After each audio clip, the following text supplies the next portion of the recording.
वंदे मातरम बच्चों। आज जो हम ये सेकंड चैप्टर पढ़ रहे हैं, सेकंड एंड थर्ड चैप्टर, नाजीवाद और हिटलर का उदय, उसके दूसरे बिंदु हिटलर का उदय।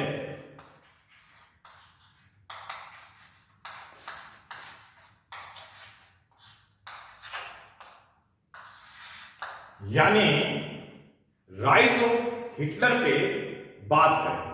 इसमें बेटा हम ये पढ़ेंगे कि किस प्रकार हिटलर ने जर्मनी की सत्ता पे कब्जा किया। सबसे पहले हमें ये समझना होगा कि हिटलर 1889 में 1889 में ऑस्ट्रिया में पैदा हुआ। यानी उस समय जो ऑस्ट्रिया हंगरी का साम्राज्य था, वहां हिटलर की पैदाइश, हिटलर का जन्म हुआ ऑस्ट्रिया में। और प्रथम विश्व युद्ध में हिटलर ने भाग लिया एक सैनिक के रूप में। जब 1919 में जर्मनी के साथ अपमानजनक वर्साय की संधि हुई तो उससे हिटलर को बड़ा दुख हुआ, या आप कह सकते हैं कि हिटलर एक तरह से टूट गया। आप जानते हैं कि यह संधि बड़ी अपमानजनक संधि थी। तो उसके बाद हिटलर ने जर्मन वर्कर्स पार्टी की सदस्यता ग्रहण की। ये एक पार्टी थी जिसका नाम था जर्मन वर्कर्स पार्टी। हिटलर इसका मेंबर बन गया। बाद में इसी पार्टी का नाम सोशलिस्ट पार्टी और धीरे धीरे नाजी पार्टी हो गया। हिटलर एक प्रारंभिक सदस्य था, लेकिन बाद में इसने इस पार्टी के ऊपर अपना प्रभाव जमा लिया, या आप ये कह सकते हैं इस पार्टी के मुखिया के पद पर पहुंच गया। 1923 के अंदर हिटलर ने जर्मनी की सत्ता पे कब्जा जमाने की योजना बनाई,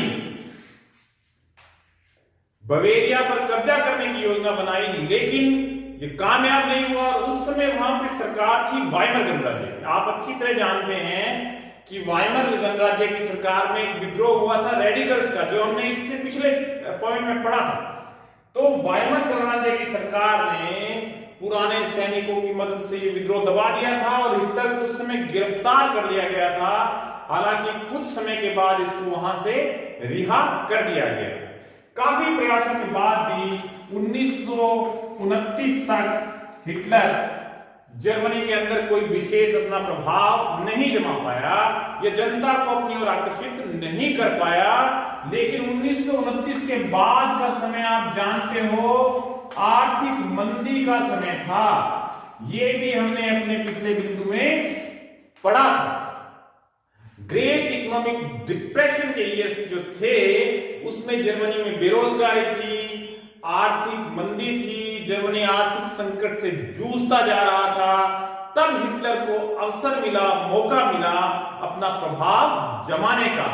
फिर भी जो 1929 के अंदर जर्मनी की संसद है राइक्सटाग, उसके लिए जो चुनाव हुए उसमें हिटलर को कोई खास सफलता नहीं हुई। लगभग 3.6% वोट ही इसको मिले।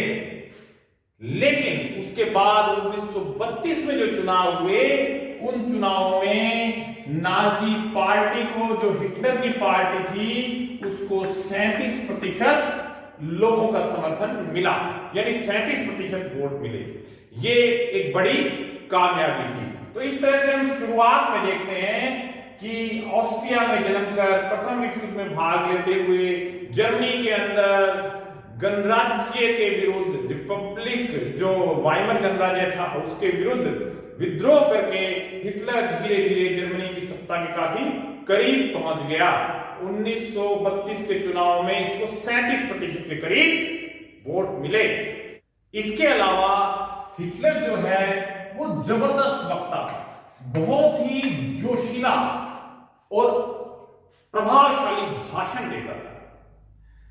उसने अपने प्रचार अभियान से जर्मनी की जनता को अपनी ओर आकर्षित किया, ऐसे सपने दिखाए कि जो वर्साय की संधि में अपमान हुआ है उसका हम बदला लेंगे। नाजी पार्टियों की सभाओं में उनके लाल झंडे, एक सैल्यूट का स्पेशल एक निशान या तरीका, या हिटलर को इस तरह से प्रस्तुत किया गया कि जैसे वो जर्मनी को तबाही से बचाने के लिए कोई मसीहा या कोई अवतार पैदा हुआ है। इस तरह की एक इमेज जनता के सामने रखी गई जो जर्मनी को आर्थिक संकट से उबारेगा, युवाओं को रोजगार देगा, जर्मनी के साथ जो अपमान हुआ उसका बदला लेगा। ये प्रोपेगेंडा भी हिटलर के उदय में हेल्पफुल रहा, सहायक रहा। अब बच्चों, हिटलर का प्रभाव जम गया, वहां के चुनाव में उसकी पार्टी को ज्यादा समर्थन मिला। तो 1932 में राष्ट्रपति हिंडनबर्ग ने जनवरी 1933 में, 32 में जनवरी 1933 में हिटलर को चांसलर के पद पर नियुक्त किया। ये तिथि याद रखने वाली है, जनवरी 1933। उसमें हिटलर को चांसलर का पद दिया, और चांसलर जो होता है वो जर्मनी के अंदर सबसे शक्तिशाली पद था, मंत्रिमंडल का सबसे शक्तिशाली पद था। फरवरी में ही जर्मनी की संसद में, यानी जहां राइक्सटाग की बैठक होती थी, एक रहस्यमयी अग्निकांड हो गया, आग लग गई। और उसके बहाने से हिटलर ने फरवरी के अंदर एक अध्यादेश पास किया जिसको अग्नि अध्यादेश या फायर डिग्री कहते हैं। फरवरी 1933 इसको अग्नि अध्यादेश कहते हैं। एक ऐसा कानून जो था तो अग्निकांड की वजह से, लेकिन इस अग्नि अध्यादेश के द्वारा हिटलर ने वहां पर प्रेस की आजादी, अभिव्यक्ति की आजादी, यानी आप अपनी बात नहीं रख सकते और कहीं पर सभा नहीं कर सकते, इस तरह के नागरिक अधिकारों को निलंबित कर दिया। यानी कोई भी प्रेस में सरकार के खिलाफ नहीं छाप सकता, कोई भी सरकार के खिलाफ वक्तव्य नहीं दे सकता, कोई भी सरकार के खिलाफ सभा नहीं कर सकता। ये एक तरह से बात है इस शुरुआत की कि किस तरह से हिटलर ने लोकतंत्र का ध्वंस किया। ये चीजें लोकतंत्र की जरूरी चीजें हैं, और यदि आप इनको समाप्त कर देते हो तो लोकतंत्र नष्ट हो जाएगा। तो यही हम अब पढ़ रहे हैं कि कैसे हिटलर ने, ये आपकी किताब में 2.1 है, धीरे धीरे जर्मनी के अंदर लोकतंत्र को नष्ट कर दिया और तानाशाही की स्थापना की। ये सिर्फ शुरुआत थी। इससे आगे भी हिटलर ने कुछ ऐसे कदम उठाए जिनके द्वारा जर्मनी के अंदर लोकतंत्र नष्ट होता गया। जैसे कि 3 मार्च 1933 का इनेबलिंग एक्ट,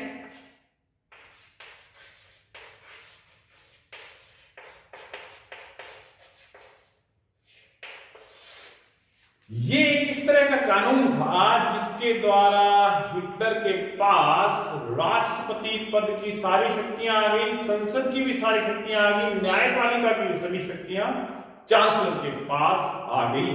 इस तरह से इस एक्ट के द्वारा जर्मनी में लोकतंत्र की समाप्ति हो गई और तानाशाही की स्थापना हो गई। ये इस एक्ट के अंदर हिटलर ने किया, यानी पूरी तरह से सत्ता पे कब्जा कर लिया। अब इसके बाद उसने अपने विरोधियों को, पहले ही जो कम्युनिस्ट थे, जो हमने अपने पिछले बिंदु में पढ़ा कि जो स्पार्टिस्ट लीग के बाद कम्युनिस्ट पार्टी बनी, उनको तो ऑलरेडी हिटलर ने कंस्ट्रक्शन कैंपों में डाल डाल के धीरे धीरे समाप्त करना शुरू कर ही दिया था। इस इनेबलिंग एक्ट के बाद सेना पर, न्यायपालिका पर, सब पर हिटलर का कब्जा हो गया और जो भी विरोधी पार्टियां थी जर्मनी में, उन सभी विरोधी पार्टियों को एक तरह से अवैध घोषित कर दिया।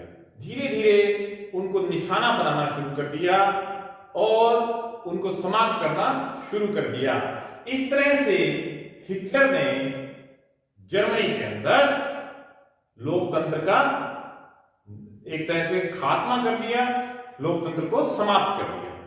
ये हमारा था हिटलर का उदय, यानी कैसे उसने जर्मनी में धीरे धीरे सत्ता पे कब्जा किया। एक बात विशेष याद रखना, परिस्थितियां ऐसी थी जिनकी वजह से हिटलर का उदय हुआ। जर्मनी की आर्थिक हालत खराब थी, उस पर युद्ध का बहुत ज्यादा हर्जाने का बोझ था, इसीलिए लोगों को हिटलर में एक आस, एक उम्मीद दिखाई दी। तभी तो दूसरे विश्व युद्ध के बाद जर्मनी के साथ इतना बुरा और कठोर व्यवहार नहीं किया गया। अब हम कल की क्लास में पढ़ेंगे हिटलर ने ज्यादा कॉन्फिडेंट होकर इन चीजों से धीरे धीरे बहुत जल्दबाजी में सत्ता पे कब्जा करके कुछ ऐसे कदम उठाए जिससे सेकेंड वर्ल्ड वॉर हुआ।